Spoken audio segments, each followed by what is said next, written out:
Hello दोस्तों, नमस्कार। मैं हूँ यशवंत दामले और आप देख रहे हैं यशवनी विज्ञान चैनल। यशवनी विज्ञान चैनल में आपका स्वागत है। आज के वीडियो में हम सीखेंगे बिलियन के साधारण को व्यक्त करने की विभिन्न मात्रक, जैसे कि प्रतिशतता, मोलरता, मूललता, नॉर्मलता एवं मूल प्रभाज को सरल तरीके से जानने का प्रयास करेंगे। चलिए शुरू करते हैं छोटे से इंट्रो के साथ।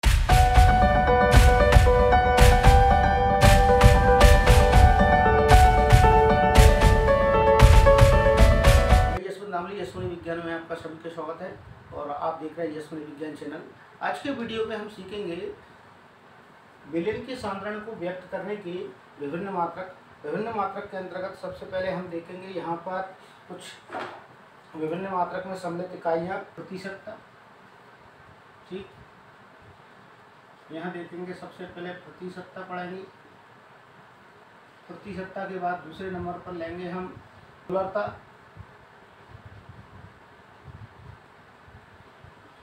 और मूलरता के बाद तीसरे नंबर पर लेंगे हम यहाँ पर मूललता। मूललता के बाद चौथे नंबर पर लेंगे हम नॉर्मलता। नॉर्मलता के बाद देखेंगे हम मूल प्रभाज। ये सारी इकाइयों के बारे में हमें जानना है। तो सबसे पहले हम शुरू करेंगे प्रतिशतता से। तो प्रतिशतता क्या होती है, प्रतिशतता को देख लेते हैं।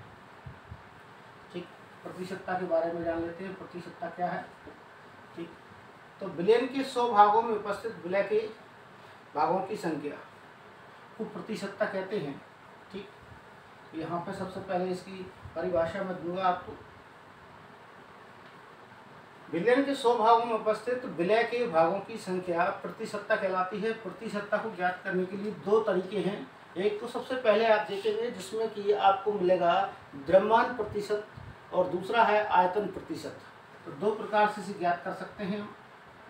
सबसे पहले नंबर पर तो हम इसे द्रव्यमान प्रतिशतता के आधार पर ज्ञात कर सकते हैं। द्रव्यमान प्रतिशत को ज्ञात करने के लिए सूत्र हमें लगाना पड़ेगी। पहले द्रव्यमान बटे में आप लिखेंगे बिलियन का द्रव्यमान।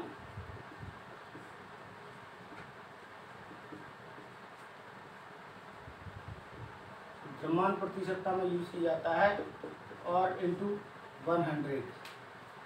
इस सूत्र की सहायता से आप द्रव्यमान प्रतिशतता ज्ञात कर सकते हैं। और सबसे पहले हम इसका एक उदाहरण ले लेते हैं किस प्रकार से हमें ये द्रव्यमान प्रतिशतता ज्ञात करना है। माना कि यहाँ पर ये हमारे पास सवाल है 5 ग्राम NaOH को 60 ग्राम जल में घोला गया है, विलय तथा विलायक की प्रतिशतता ज्ञात कीजिए। इस सूत्र में मान रखेंगे, ऊपर वाले सूत्र में, इस सूत्र में हमें मान रखना है। तो विलय का सबसे पहले दिया है, हल हम यहाँ देख लेते हैं किस प्रकार से आपको सॉल्व करना है, ठीक। तो यहाँ पर विलय का ग्राम में द्रव्यमान दिया गया है। विलय का द्रव्यमान कितना दिया गया है, 5 ग्राम है, यहाँ लिख देंगे 5 ग्राम, ठीक। विलायक का ग्राम में द्रव्यमान कितना दिया है, यहाँ लिख देंगे विलायक का द्रव्यमान बराबर 60 ग्राम दिया है। अब चूंकि बिलियन का द्रव्यमान नहीं दिया है, हमें बिलियन का द्रव्यमान चाहिए यहाँ पर, तो बिलियन का द्रव्यमान हम निकाल लेंगे। तो निकालने के लिए सूत्र लगाएंगे विलय का द्रव्यमान प्लस विलायक का द्रव्यमान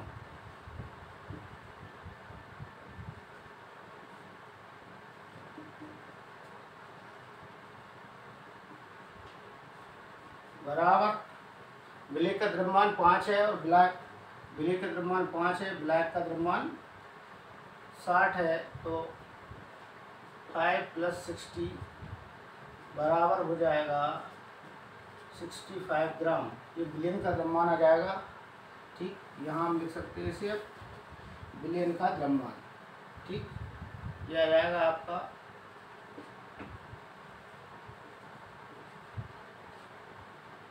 बिलियन का द्रव्यमान, ठीक। बिलियन का द्रव्यमान हमें पता चल गया 65 है। तो हम इस सूत्र में मान रखेंगे प्रतिशतता वाले में, यहाँ लिखेंगे हम द्रव्यमान प्रतिशत काय का निकाल रहे हैं, विलय का निकाल रहे हैं, तो ये हम लिख देंगे पहले विलय का द्रव्यमान प्रतिशत बराबर का साइन लगाएंगे, बराबर का साइन लगाएंगे। फिर लिखेंगे हम बिले का कितना दिया है 5 ग्राम, ऊपर लिख देंगे 5 लिख देंगे, नीचे लिख देंगे बिलेन का द्रव्यमान कितना है 65 इंटू 100 करेंगे। यहाँ देखिए 100 करने के बाद हमें काटना है, नहीं तो किस प्रकार से हम काटते हैं। तो सबसे पहले इनकी संख्या को इस प्रकार से 500 का गुणा 100 को गुणा कर देंगे 5 में, तो हो जाएगा 500 और फिर लिख देंगे 65। अब इन्हें हम डिवाइड कर देते हैं, काट देते हैं, किस प्रकार से हम काटते हैं। चलिए 65 से जब 500 को डिवाइड करेंगे आप, तो बिले का द्रव्यमान प्रतिशत आपको यहाँ पर मिल जाएगा। द्रव्यमान प्रतिशत बराबर 7.69%। ये क्लियर आंसर आ जाएगा इसका। ठीक, इसी प्रकार से हमें अब विलायक का द्रव्यमान प्रतिशत निकालना है। विलायक का द्रव्यमान प्रतिशत निकाल लेते हैं हम। आपको यहाँ चेंज कुछ नहीं करना है, विलेय के स्थान पर आपको विलायक लिखना है बस। विलायक का प्रतिशत का सूत्र तैयार हो जाएगा, तो आपको यहाँ पर विलायक लिखना है। विलायक का द्रव्यमान हो जाएगा, तो यहाँ से इसी सूत्र की सहायता से हम विलायक का द्रव्यमान निकाल सकते हैं। पुराने जो एग्जाम्पल हमने देखा था उसी के आधार पर लेंगे हम, जो एग्जाम्पल हमने दिया था। ठीक, तो 5 ग्राम NaOH था। ठीक, और क्योंकि विलेय है, और 60 ग्राम उसमें लिया गया था जल। ठीक, विलेयन का द्रव्यमान था 65 ग्राम। इस मान समीकरण में रखेंगे ये सभी मान। तो विलायक का हम यहाँ पर लिख लेते हैं 60 ग्राम ऊपर फॉर्मूले में। ये लिखेंगे सबसे पहले विलायक का द्रव्यमान प्रतिशत बराबर, विलायक का द्रव्यमान हो गया 60, जी विलेयन का द्रव्यमान आ गया 65 इंटू 100। तो यहाँ पर अगले फॉर्म में देखेंगे तो यहाँ गुणा करने पर हमें मिलेगा 6000 और नीचे मिलेगा 65। ठीक, इसे हम कर देते हैं डिवाइड। आपका 92.30% जी विलायक की प्रतिशत मात्रा आ गई।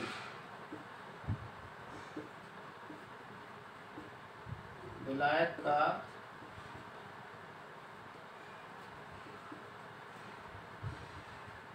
द्रव्यमान प्रतिशत यहाँ पर पता चल गया हमें, ये इतना आंसर इसका आएगा। इस प्रकार से आप प्रतिशतता ज्ञात कर सकते हैं।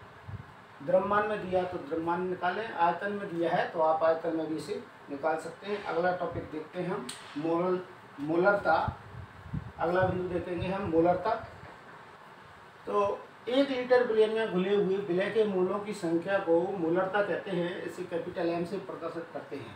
ठीक है, तो यहाँ पर विलेय की मोलों की संख्या जो शब्द आया है, विलेय की मोलों की संख्या जो शब्द आया है, इस विलेय के मोलों की संख्या को किस प्रकार से कैलकुलेट किया जाता है। यदि विलेय की मोलों की संख्या दी है तो आप उसे कैसे निकालोगे, ये देखने के लिए हम देख लेते हैं विलेय के मोलों की संख्या का सूत्र क्या है।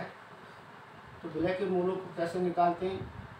विलेय के मोलों को निकालने का सूत्र सीधा सा फॉर्मूला है, हम लिखेंगे विलेय के मोल बराबर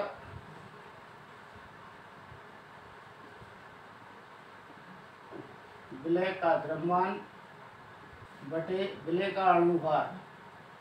ये सूत्र की सहायता से हम विलेय के मोल ज्ञात कर सकते हैं। अब मोलरता का सूत्र देख लेते हैं। मोलरता का सूत्र कैसे निकालना है, हमें कैसे ज्ञात करना है मोलरता।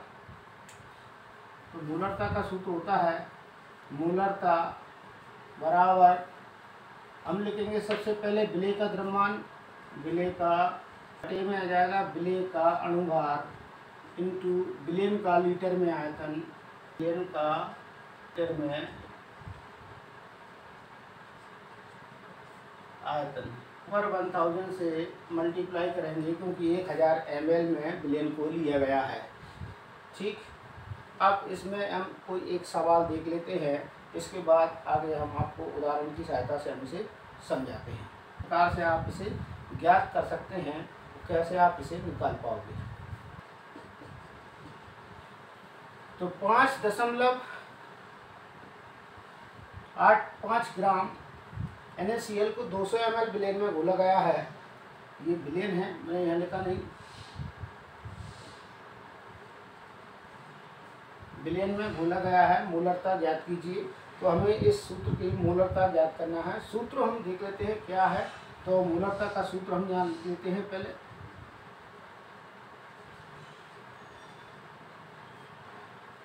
मोलरता बराबर विलेय का द्रव्यमान W, विलेय का अणुभार M टू 1000 और विलेन का लीटर में आयतन V। ये तो विलेय का द्रव्यमान कितना दिया गया है वो यहाँ देखते हैं। विलेय का द्रव्यमान दिया गया है हमें सूत्र में ये 5.85 ग्राम इंटू 1000 बटे में हम लिखेंगे विलेय का अणुभार। तो विलेय का अणुभार कैसे निकालेंगे, NaCl है तो NaCl में आप देख पाएंगे NaCl में Na का होता है 23 और क्लोरीन का होता है 35.5। तो जो 58.5 हो जाएगा हम लिख देंगे इंटू विलेन का लीटर में आयतन दिया है 200 ml। ठीक, ये दिया है तो ये हमने यहाँ पर लिख दिया है। अब इसे सॉल्व करने के लिए मैं ये आप में चेंज करूँगा थोड़े। यहाँ पर दशमलव के बाद 2 अंक हैं, मैंने नीचे 2 शून्य बढ़ा दूंगा। नीचे दशमलव के बाद 1 अंक है, मुँह पर 1 शून्य बढ़ा दूंगा। तो यहाँ पर इस प्रकार से लिखूँगा, ये हो जाएंगे 5.85 की जगह पे 585 हो जाएंगी। यहाँ पर 1 शून्य बढ़ा दी मैंने जी, और नीचे मुझे 2 शून्य बढ़ाना है।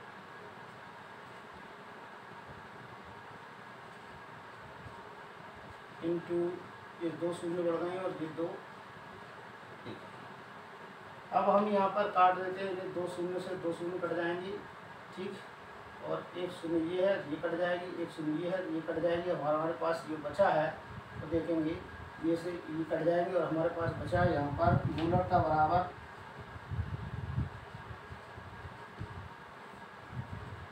1/2 बराबर आ जाएगा 0.5। तो ये आंसर इसका आएगा मोलरता का। इस प्रकार से आप मोलरता को भी कैलकुलेट कर सकते हो, निकाल सकते हो। आपको यदि कोई समस्या आती है, कोई प्रश्न आपको सॉल्व करने में प्रॉब्लम आती है तो आप मुझे कमेंट्स बॉक्स में लिखेंगे ताकि मैं आपकी प्रॉब्लम को सॉल्व कर सकूं, उस सवाल को आपके लिए सॉल्व कर सकूं। चलिए आगे चलते हैं। मोलरता के बाद मोलरता और मोलरता में ज़्यादा अंतर नहीं है। उसमें हम लीटर की बात करते थे, इसमें हम 1000 ग्राम। तो मोलरता की परिभाषा होगी 1000 ग्राम विलायक में घुले हुए विलय के मोलों की संख्या को विलेन की मोलरता कहते हैं। इसे स्मॉल m से प्रदर्शित करते हैं। यहाँ सूत्र थोड़ा बन जाएगा आला। मोलरता का सूत्र सबसे पहले विलेय का द्रव्यमान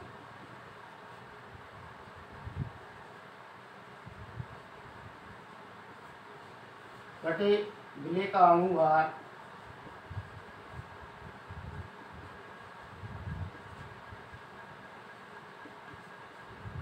इंटू विलायक का ग्राम में द्रव्यमान।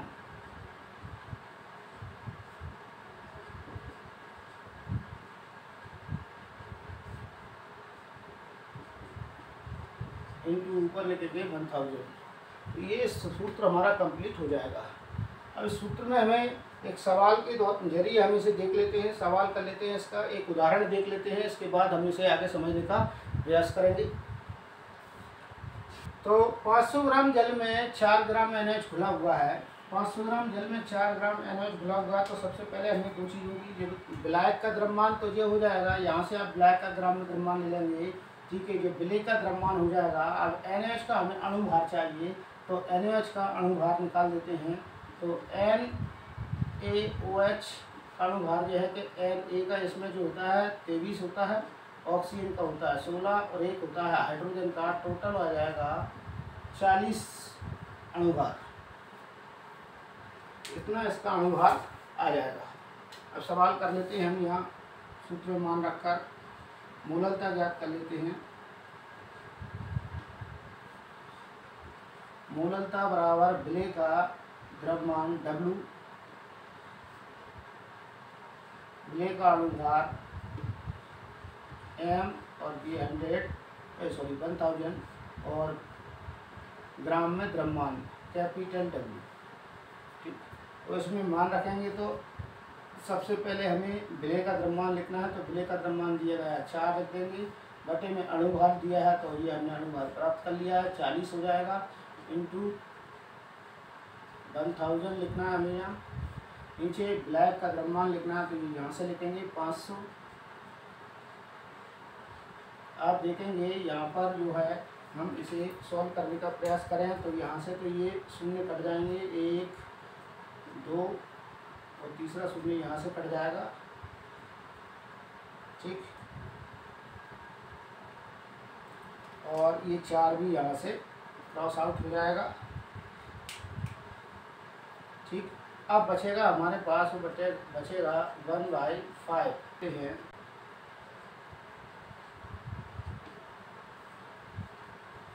1/5 बराबर भाग लगाएंगे 0.2।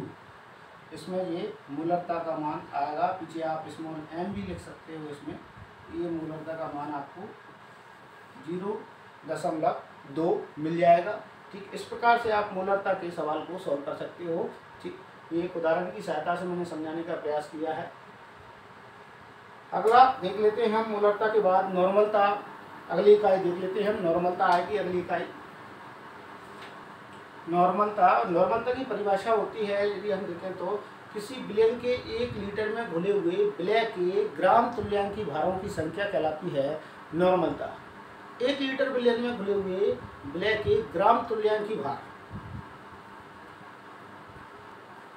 1 लीटर विलयन में घुले हुए विलय के ग्राम तुल्यांकी भारों की संख्या को नॉर्मलता कहते हैं। जिसे कैपिटल N से प्रदर्शित करते हैं तो इसका सूत्र देखेंगे नॉर्मलता का हम सबसे पहले।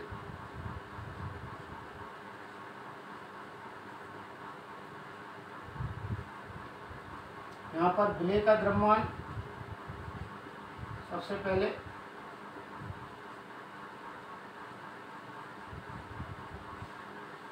बटे में आप लिखेंगे विलेय का ग्राम तुल्यांकी भार,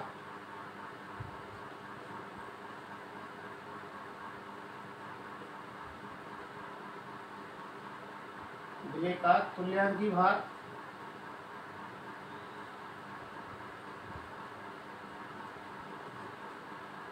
इंटू विलयन का लीटर में आयतन और इंटू ऊपर आएगा 1000। इस सूत्र को आप ऐसे भी करके लिख सकते हो, एम नॉर्मलता, विलेय का द्रव्यमान W और विलेय का तुल्यांकी भार अर्थात E, ठीक, इंटू 1000 वाई डी विलयन का लीटर में आयतन।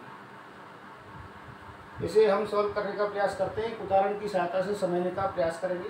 ठीक, यहाँ पर हम इसे देखेंगे। उससे पहले मैं आपको यहाँ पर जो तुल्यांकी भारों की बात चल रही है, तुल्यांकी भार कैसे ज्ञात करते हैं उसके बारे में आपको जानकारी दे देता हूँ कि तुल्यांकी भार आप निकालेंगे कैसे, किस प्रकार से आप तुल्यांकी भार निकाल सकते हैं।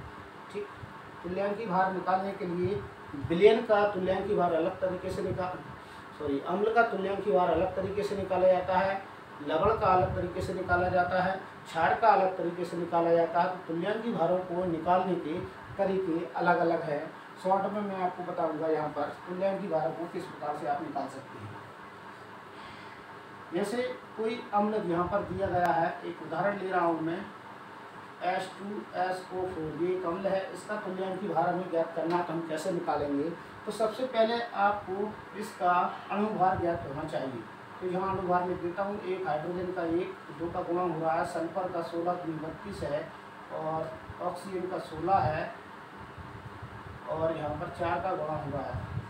ये हम कर लेते हैं 2 + 32 और 64, ये निकल कर आएगा 98, यहाँ पर निकल कर आया अणुद्रव्यमान। तो H2SO4 का हमें तुल्यांकी भार जो ज्ञात करना है, तुल्यांकी भार ज्ञात करने के लिए जरूरी है कि हम देख लें अम्ल में कितने विस्थापनीय हाइड्रोजन लगे हैं। तो यहाँ पर 2 हाइड्रोजन जो है विस्थापनीय हाइड्रोजन है और यहाँ 2 से डिवाइड कर देंगे हम इसे, तो ये हमारा तुल्यांकी भार निकल आएगा। ये आ जाएगा 49, इसका तुल्यांकी भार रहेगा। ठीक। इसी प्रकार से यदि हम और तुल्यांकी भार ज्ञात करना चाहते हैं, लवण का तुल्यांकी भार ज्ञात करना चाहते हैं, तो हम लवण का तुल्यांकी भार भी इसमें ज्ञात कर सकते हैं। या क्षार का करना चाहें तो क्षार का भी कर सकते हैं। जैसे NaOH है क्षार, तो क्षार में जो होता है विस्थापनीय OH की संख्या का भाग दिया जाता है उनके परमाणु भार में, और लवण में होता है जैसे लवण का निकालना है NaCl का, तो विस्थापनीय धातु की संख्या का भाग उसके अणु भार में दे दिया जाता है। तो यहाँ से हमें तुल्यांकी भार पता चल जाते हैं, यहाँ से हम तुल्यांकी भार ज्ञात कर सकते हैं। यहाँ पर कास्टिक सोडा के 1000 ml विलेन में 5 ग्राम विलेय घुला हुआ है, तो नॉर्मलता ज्ञात कीजिए। तो यहाँ सबसे पहले नॉर्मलता N, अब यहाँ पर देख लेते हैं कौन सी चीज़ क्या है। विलेय का द्रव्यमान आप कहाँ से लिखेंगे, तो ये 5 ग्राम विलेय का द्रव्यमान है, तो आप 5 ग्राम ऊपर लिख देंगे, ठीक है। 5 ग्राम आप विलेय का द्रव्यमान लिख देंगे। इसके बाद तुल्यांकी भार निकालना है कास्टिक सोडा का, तो कास्टिक सोडा कहाँ लिखा है, कास्टिक सोडा का तुल्यांकी भार निकाल लेंगे। कास्टिक सोडा लिखा है ये, और कास्टिक सोडा का हमें सूत्र पता होना चाहिए।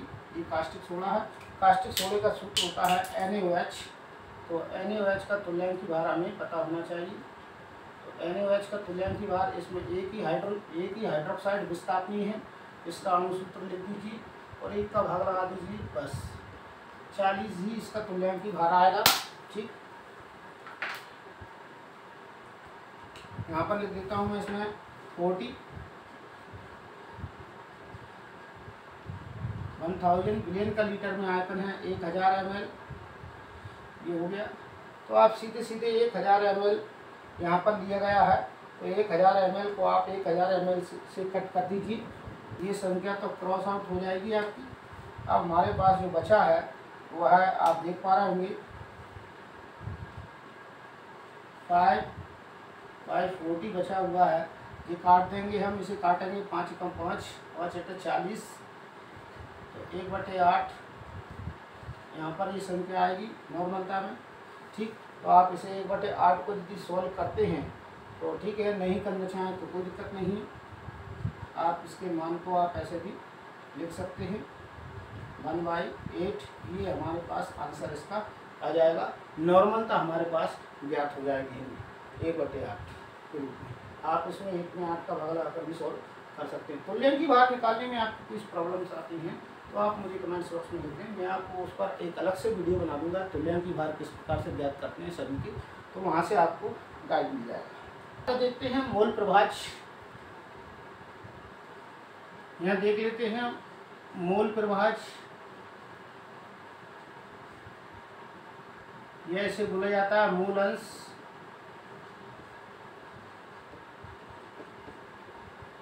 मोल फ्रैक्शन के नाम से भी चलता है, इसे हम मोल फ्रैक्शन भी इंग्लिश में बोलते हैं।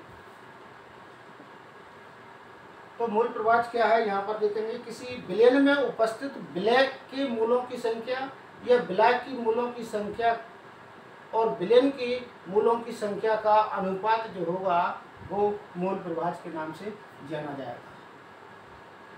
यहाँ लिख देते हैं परिभाषा, किसी, यहाँ देख पा रहे होंगे परिभाषा में आप, किसी विलेन में उपस्थित विलेय की या फिर विलायक की मूलों की संख्या तथा विलेन की मूलों की संख्या का अनुपात मोल प्रभाज कहलाता है। तो मोल प्रभाज दो प्रकार से निकाले सकते हैं, एक विलेय का मोल प्रभाज निकाल सकते हैं, एक विलायक का मोल प्रभाज निकाल सकते हैं, दोनों प्रकार से हम मोल प्रभाज निकाल सकते हैं, ठीक है।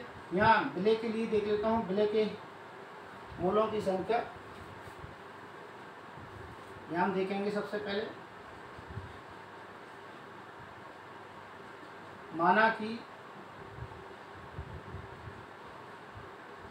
Na बराबर विलायक की मूल है और Nb बराबर विलेय के मूल है,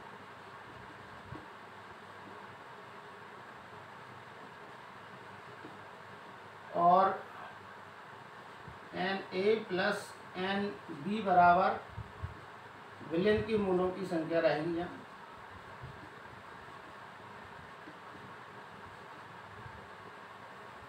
ये तीन चीज़ें हमने आपको दी हैं, इन्हीं की सहायता से हम समीकरण बनाएंगे, सूत्र बनाएंगे और इन 3 चीज़ों की सहायता से हम ये देखेंगे किस प्रकार से मोल प्रभाज को हम ज्ञात कर सकते हैं। सूत्र जैसे कि यहाँ एग्जाम्पल सूत्र के तौर ये सवाल लिया है, 4 ग्राम कास्टिक सोडा को 90 घन सेंटीमीटर जल में घोला गया है, NaOH विलयन में NaOH का मोल प्रभाज ज्ञात कीजिए। तो सबसे पहले हमें कास्टिक सोडा 4 ग्राम दिया गया है, इसका मोल निकालना है, फिर जल का मोल निकालना है, दोनों के हमें निकालना है मोल, विलय और विलायक के मोल निकालना है। तो पहले विलय के मोल निकाल लेते हैं। NB बराबर विलय का द्रव्यमान बटे विलय का अणुभार। इस सूत्र की सहायता से विलय का ग्राम में द्रव्यमान दिया गया है, आपको यहाँ पर मिलेगा 4 ग्राम, तो ये 4 ग्राम लिख देंगे यहाँ से हम। बटे में आएगा कास्टिक सोडा NaOH है, यहाँ पर NaOH का अणुभार मैं आपको पहले बता चुका हूँ। NaOH का अणुभार होता है टोटल 40, क्योंकि 23 इसका, ऑक्सीजन का 16 और एक हाइड्रोजन का। इस प्रकार से इसका 40 हो जाता है। मैं 40 लिख दूँगा, काट देते हैं इन्हें, तो काटने पर आएगा 1/10 और इसका आ जाएगा 0.1 मोल। ये 0.1 मोल निकल कर आएंगे। इसके बाद देख लेते हैं जल का, तो Na बराबर W/m, ठीक है। तो जल का उन्होंने दिया है ग्राम में द्रव्यमान 90 घन सेंटीमीटर में, तो 90 यहाँ पर हम 90 हम लिख देंगे, ठीक है।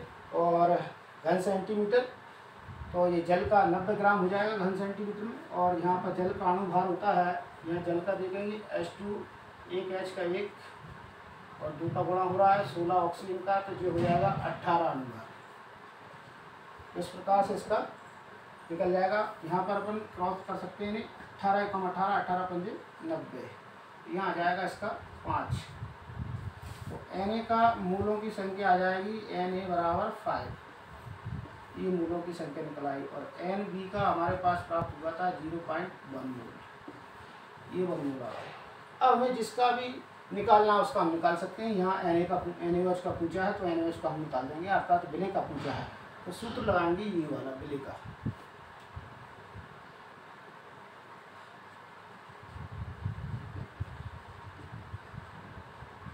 विलय का मोल प्रभाज, विलय का मोल प्रभाज बराबर में सबसे पहले विलय के मूलों की संख्या, विलय के मूलों की संख्या रखेंगे आप यहाँ से, जो हो जाएगा 0.1। फिर इसके बाद विलयन के मूलों की संख्या Na + Nb, तो यहाँ पर Na हमारे पास ये है 5 और 0.1 हमारे पास ये है। इस प्रकार से हमने यहाँ पर ये कैलकुलेट कर लिया है, ठीक।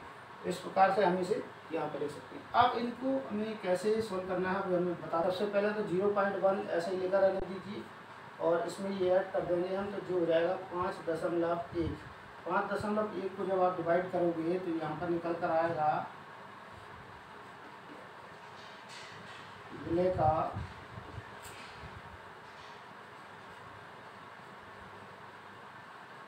मोल प्रभाज बराबर, यहाँ आ जाएगा 0.019,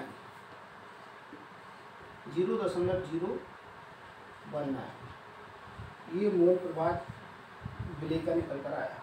इसी प्रकार से आप विलायक का निकाल सकते हैं। विलायक का निकालेंगे तो आपको ऊपर 5 लिखना है, ठीक। नीचे संख्या लिखी है वो ऐसी कैसी लिखी रहेगी, कोई दिक्कत नहीं है।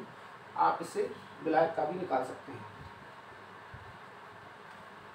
तो दोस्तों आज की वीडियो में इतना ही। मैं हर बार की तरह कहना चाहूँगा, यदि आप मेरे चैनल पर नए हैं और अब तक आपने मेरा चैनल सब्सक्राइब नहीं किया तो प्लीज़ सब्सक्राइब कर लीजिए। आपको इसी क्रम में प्रतिदिन आपको वीडियो मिलेंगे। 11वीं क्लास केमिस्ट्री के। घर पर रहें, सुरक्षित रहें। Have a good day.